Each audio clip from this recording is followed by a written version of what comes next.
在各国还没实现4代机自由、5代机大量装备的时代，美国下一代空中优势已经开始进行招标了。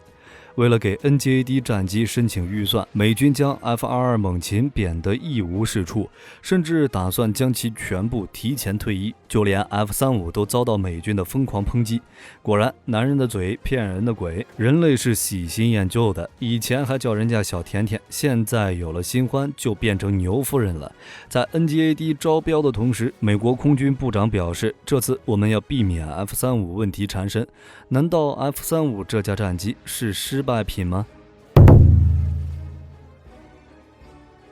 其实从一开始，外界就能看得出来，美国各军种对 F-35都不是很满意。F-35是多用途隐身战机，定位是一种低成本武器系统，但在研发时，美军高层想要一种可以3军通用，要取代空军的 F-16、海军陆战队的 AV-88 垂直起降战机，以及陆军的 A-10攻击机。3军通用战斗机可以最大限度共用生产线零件，可以节约大量生产成本，但这也意味着一个方案要满足4个甲方，最终的结果就是谁都不满意。所以在6代机项目上，空军和海军的第一个共识就是各干各的，但这并不是 F-35的最大问题。F-35研发时的最大问题是让洛克希德等承包商一家独大，美军对其掌握力度不够。因为在20多年前采购 F-35的时候，美军青睐的是整体性能采购哲学。在这种方式下，赢得项目的承包商将拥有整个生命周期的控制权，基本上制造了永久垄断。美军花了好多年才努力克服 F-35的不当采购，即使是现在，美军仍在某些方面苦苦争着。所以在下一代空中优势的项目上，不能再出现这种情况。此外，美国空军部长还表示，过度并行是阻碍 F-35项目的主要问题。当战机同时进行研发和采购时，一旦在测试中出现问题，就可能让解决问题变得更加困难。所以，针对下一代空中优势，美国的掌控必须要高于 F-35，确保政府能够获得必要的技术资料，也要确保厂商和转包商采用开放式模块化设计。这样一来，当空军寻求升级系统零组件时，就能得到更多的不同供应商。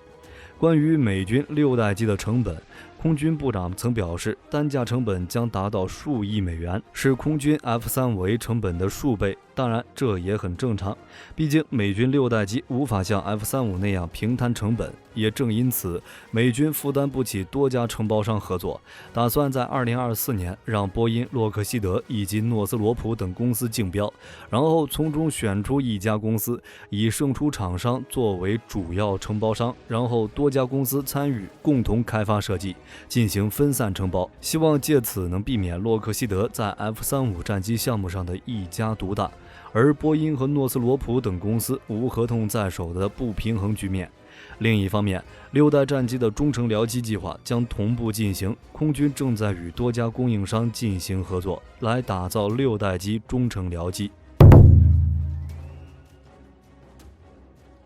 作为5代机的领导者， F-22迄今已经服役了20年，但是由于设计年代久远，航电系统并不完善，数据处理和传输能力已经F-22这种缺陷是无法原谅的。虽然美军也对其进行了多次升级，但由于机身内部改进空间潜力小，在整体提升有限的情况下，空军觉得还不如将 F-22回家养老，将这些用于升级的资金全部用于推动下一代空中优势战机计划。这个提议也得到美国空军部长的大力支持。空军高层官员曾表示， NGAD 至少拥有2个变种，一个是为欧洲战场准备的短程型号，另一个则是为太平洋战争准备的长距离优化型号。近期，美国空军发布了 NGAD 工程与制造阶段的机密合同招标，由波音、洛克希德以及诺斯罗普等公司进行竞标，将在2024年授予合同，2030年正式装备。这个合同属于 NGAD 有人驾驶战机的一部分。如果项目顺利进行的话，美军将拥有世界首架6代机用来取代 F-22，并且性能和用途更加出色。在美军的认知中，下一代制空战机的竞赛已经开始了，但这项竞赛仅限于美国各大厂商之间，而不是与其他国家竞赛。显然，美国并没有将其他国家放在眼里，这并不是美国自大，因为美国航空拥有100年积累。第一架 F-22正式服役的时候，其他国家4代机都没有普及，苏联早就不存在了，苏57至今也才装备个位数。下一代空中优势项目最早可以追溯到2015年，旨在打造一款有人或无人战斗机，同时将取代 F-22猛禽战斗机，这是一个系统工程。相较于 F-22，将在技术上实现跨代升级。NGAD 将拥有强大的制空对地攻击能力，同时还将增强杀伤力、远程作战能力、战场生存能力以及装备互通性和环境适应性，从而满足美军高强度对战环境下的各种需要。为了能继续对其他国家形成优势，美国在今年5月18日向各大厂商发布了一份机密招标书，明确列出所需要的技术要求。虽然 NGAD 的设计要求高度保密，但美国空军曾在2020年透露，已经有1架原型机完成了试飞。不过，这只是一家航空公司的样机。这次美国并没有明确说明参与厂商名单，但外界普遍认为，波音、洛克希德以及诺斯罗普等公司将成为主力竞争对手。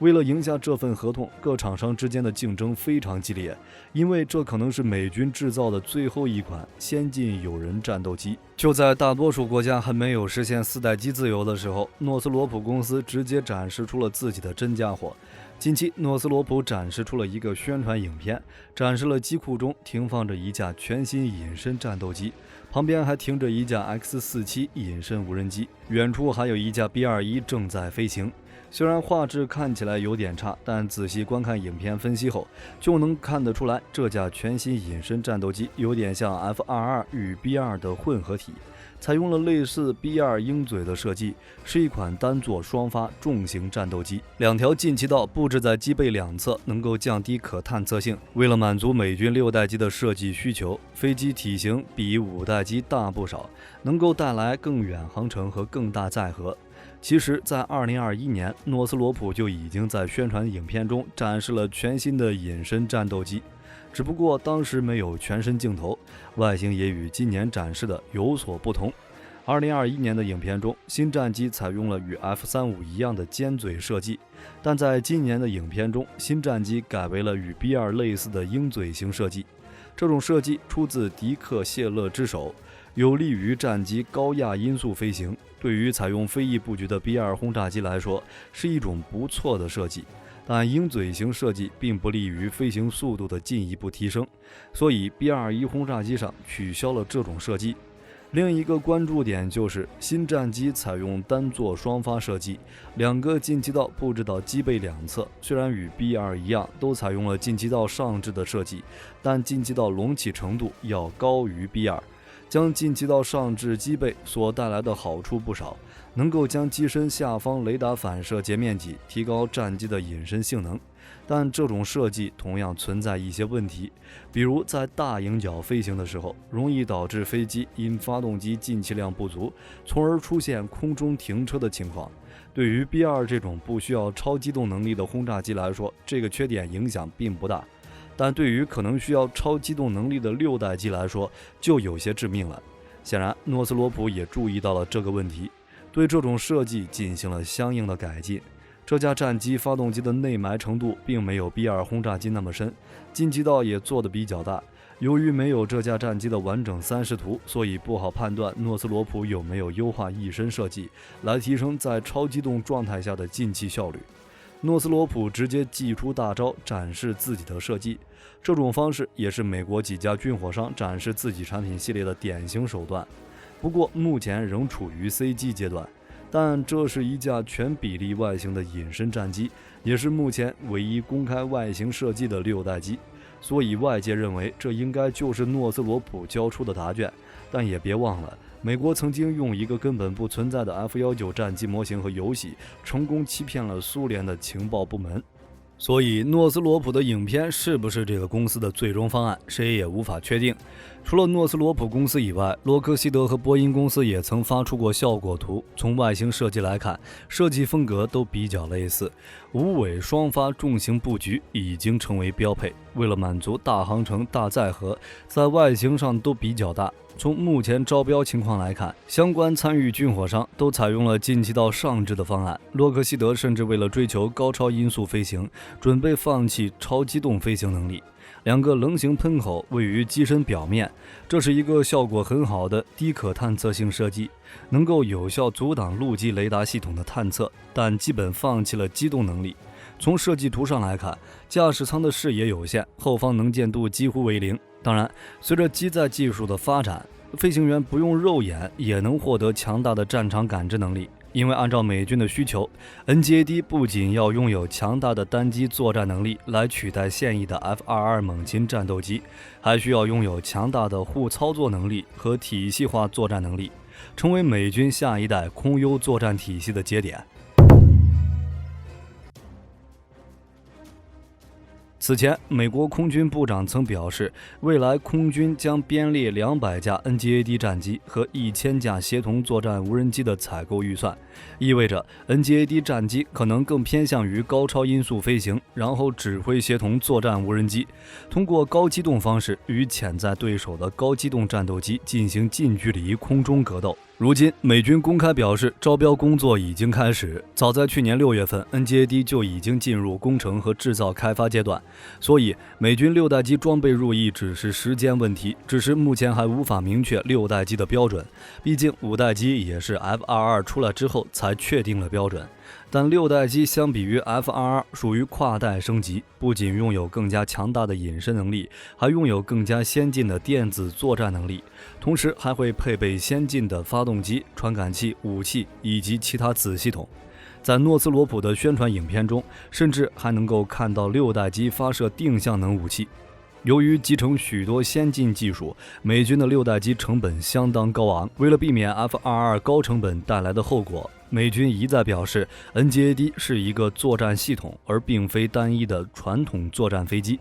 整个作战系统包括有人作战飞机和协同作战无人机以及其他传感器，例如卫星、各平台数据链等。未来，美军200架 NGAD 战机、1000架协同作战无人机与100架以上的 B-21隐身战略轰炸机将是美国空军的绝对主力。如果研发速度足够快的话，美国会在技术上压制所有国家，继续保持世界第一的优势。接下来 NGAD 战机的竞争将变得非常激烈，尤其是在诺斯罗普率先亮出设计后，参与竞标的其他厂商也将逐步公开自家设计。除此之外，美国海军还在加速 AIM-260 超远程导弹的研发，射程将达到260到300公里，预计将在近段时间进行实弹射击。不仅可以在 NGAD 战机挂载，也可以成为协同作战无人机的标配。按照美军的设想，等到 AIM-260 导弹正式交付后，美国将重新获得超视距作战优势，而 NGAD 战机所使用的动力系统同样在稳步推进中。按照计划，前些年就已经开始了相关研发，只是一直处于 AETP 的掩护下秘密进行，直到后来公开宣布，通用电气和普惠公司将参与 NGAP 研发。通用电气研发的动力装置命名为 XA102， 而普惠公司目前并没有公开，但2家公司的技术路线差异比较大，最终可能只有1家入选。在战机设计方面，赢面最大的依旧是洛克希德公司，但波音公司和诺斯罗普与其相差并不大。至于谁能获得美军订单，那就只能等招标结束了。另外 ，NGAD 战机的研发进度也会对海军的 FA-XX 舰载机带来影响。虽然双方对战机的需求有所不同，但在机载系统、隐身涂层等方面还是有些相似的。双方可能会共享某些设计。你们觉得这次招标哪家公司能够胜出？美国在6代机项目的研究上真的可以继续保持优势吗？欢迎评论区讨论一下。我是火力军，咱们下期再见。